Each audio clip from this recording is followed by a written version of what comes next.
What's up, guys? Another day, another house. Today is Saturday and we got 3 houses to go. One is a lead, one might be a wholesale deal. Actually, 2 of them are potential wholesale deal. And tong unang pupuntahan natin is a lead in the River Heights area. Prime real estate dun sa area na yon. Averaging cost ng bahay is around $600,000 to $800,000. So very nice area. Go there and hopefully we could strike a deal. See you guys there.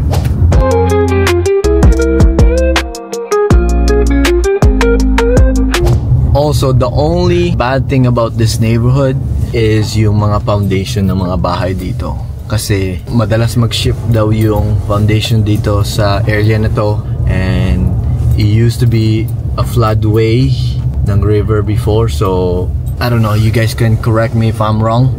But yeah, madaming houses dito na merong foundation problems. So guys, we just arrived here.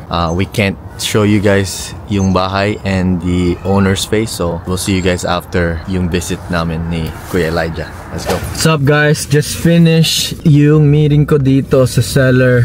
Took us an hour. The house is okay. It needs some work. Pero I think yung price niya is a bit off.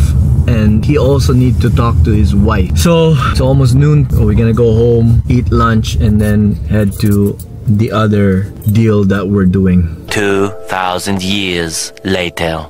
Guess who's with me now? The Kuya Ellis. What's up, guys? So we're done our lunch. And ngayon, punta na kami ni Kuya Ellis dun sa other deal ko.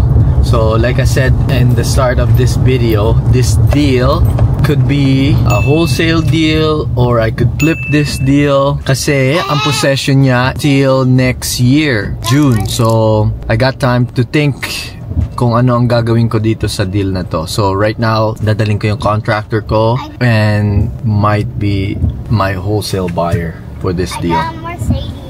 Kuya Ellis got a Mercedes. So I'll see you guys there. So guys, tapos na kami dito sa isang property na pinuntahan namin ni Kuya Ellis. Meron pa akong isa pang pupuntahan at 4 PM. Right now, it's only 1:35. So, 3 hours. We're gonna have to take a nap para walang toyo si Kuya Ellis, right? So, see you guys later.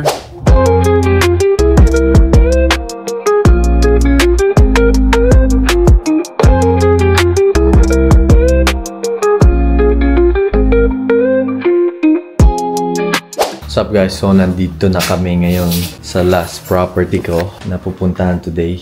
Kasama ko tatay ko, 2 contractors para bigyan kami ng quote.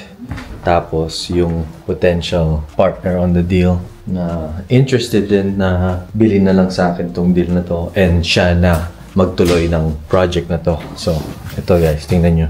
You know, dumi. Dumi. Kitchen. Oh, the kitchen. So sexy.